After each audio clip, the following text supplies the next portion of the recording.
Hi అండి. Welcome to Raj Vihar cooking channel. ఈ వినాయక చవితికి గణేశుడికి ఎంతో ప్రీతికరమైన మోదకాలని ఎలా తయారు చేసుకోవాలో చూద్దాము. మోదకాలు తయారు చేసుకోవడం కోసం ముందుగా స్టవ్ ఆన్ చేసి ఒక ప్యాన్ పెట్టుకొని ఇందులో 1 టేబుల్ స్పూన్ నెయ్యి వేసుకొని నెయ్యి బాగా కరిగించుకోవాలి.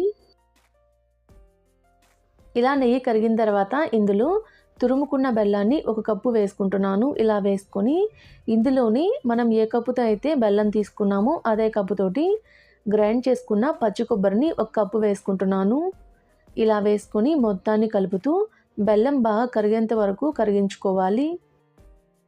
ఇలా కలుపుతూ ఉడికించుకుంటే 2-3 నిమిషాలకి బెల్లం మొత్తం కరిగి స్వీట్ అనేది కొంచెం లూజ్ అవుతుందండి. ఇప్పుడు ఇందులో ఒక 1/2 టేబుల్ స్పూన్ యాలకుల పౌడర్ వేసుకుంటున్నాను. ఇలా వేసుకొని మొత్తాన్ని కలుపుతూ ఇది కొంచెం గట్టిపడేంత వరకు ఉడికించుకోవాలి. ఇలా స్వీట్ కొంచెం గట్టిపడేంత వరకు కలుపుతూ ఉడికించుకోవాలి. ఇలా ఉడికించుకున్న తర్వాత స్టవ్ ఆఫ్ చేసి దీన్ని పూర్తిగా చల్లారనివ్వండి.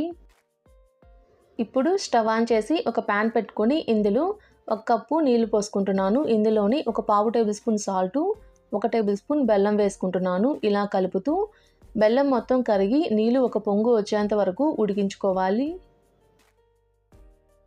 ఇలా నీళ్లు ఒక పొంగు వచ్చేంత వరకు ఉడికించుకున్న తర్వాత ఇందులో మనం ఏ కప్పుతో అయితే నీళ్లు పోసుకున్నామో అదే కప్పుతోటి 1 కప్పు బియ్యపిండి వేసుకుంటున్నాను. ఇలా వేసుకొని మొత్తాన్ని కలిసే విధంగా ఓసారి కలుపుకొని స్టవ్ ఆఫ్ చేసి గంటితోటి మొత్తాన్ని కలిసేలాగా కలుపుకోవాలి. ఇలా కలుపుకొని పిండి వేడి మీద ఉన్నప్పుడే ఒక ప్లేట్లోకి వేసుకోవాలి. ఇలా పిండి మొత్తం ఒక ప్లేట్లో వేసుకున్న తర్వాత పిండి వేడిగా ఉన్నప్పుడే చెయ్యి తడుపుకుంటూ పిండి మొత్తాన్ని కలుపుకోవాలి, లేకపోతే డ్రై అయిపోతుంది. ఇలా పిండి కలిపేటప్పుడు పిండి కొంచెం డ్రైగా అనిపిస్తే కొన్ని వాటర్ని వేడి చేసుకొని వాటర్ పోసుకొనైనా పిండి కలుపుకోవచ్చండి. ఇలా పిండి మొత్తాన్ని బాగా సాఫ్ట్గా కలుపుకోవాలి. ఇంత సాఫ్ట్గా ఉంటే సరిపోతుంది. ఇలా కలుపుకొని పక్కనుంచుకోండి. ఇప్పుడు స్టఫింగ్ కోసం మనం ముందుగా రెడీ చేసుకొని పెట్టుకున్న కొబ్బరి లౌజ్ ఉంది కదండి, చేతికి నెయ్యి అప్లై చేసుకొని ఇలా చిన్న చిన్న బాల్స్ లాగా రెడీ చేసుకోవాలి.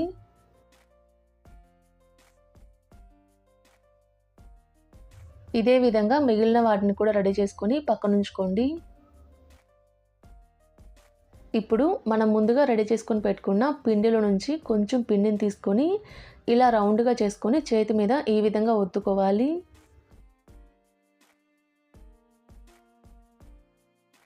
ఇలా ఒత్తుకున్న తర్వాత ఇందులో స్టఫింగ్ కోసం మనం ముందుగా కొబ్బరి లౌజులు ఉండలు రెడీ చేసుకొని పెట్టుకున్నాం కదండి, దాన్ని ఇందులో పెట్టుకొని స్టఫింగ్ని లోపలికి నెడుతూ ఎడ్జెస్ని పైకి అంటూ క్లోజ్ చేసుకోవాలి.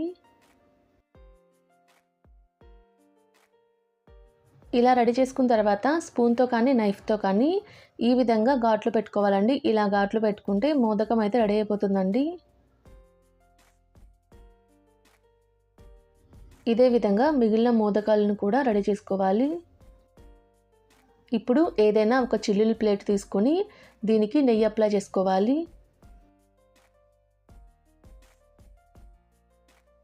ఇలా ప్లేట్కి నెయ్యి అప్లై చేసుకున్న తర్వాత మనం రెడీ చేసుకొని పెట్టుకున్న మోదకాలని ఇందులో పెట్టుకోవాలి.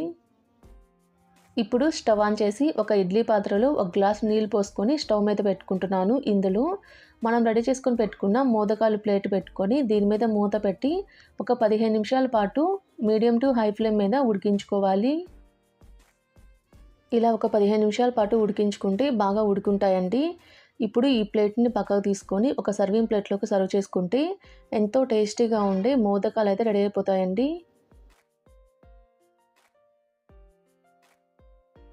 ఇలా ఒక సర్వింగ్ ప్లేట్లోకి సర్వ్ చేసుకున్న తర్వాత ఒక మోదకాన్ని కట్ చేసి చూపిస్తున్నాను. లోపల జ్యూసీగా పైన సాఫ్ట్గా చాలా టేస్టీగా ఉంటాయండి ఈ మోదకాలు. మీరు కూడా ట్రై చేసి ఎలా వచ్చాయో నాకు కామెంట్ చేయండి. మా వీడియో మీకు నచ్చినట్టయితే మా ఛానల్ని సబ్స్క్రైబ్ చేసుకోండి. Thanks for watching.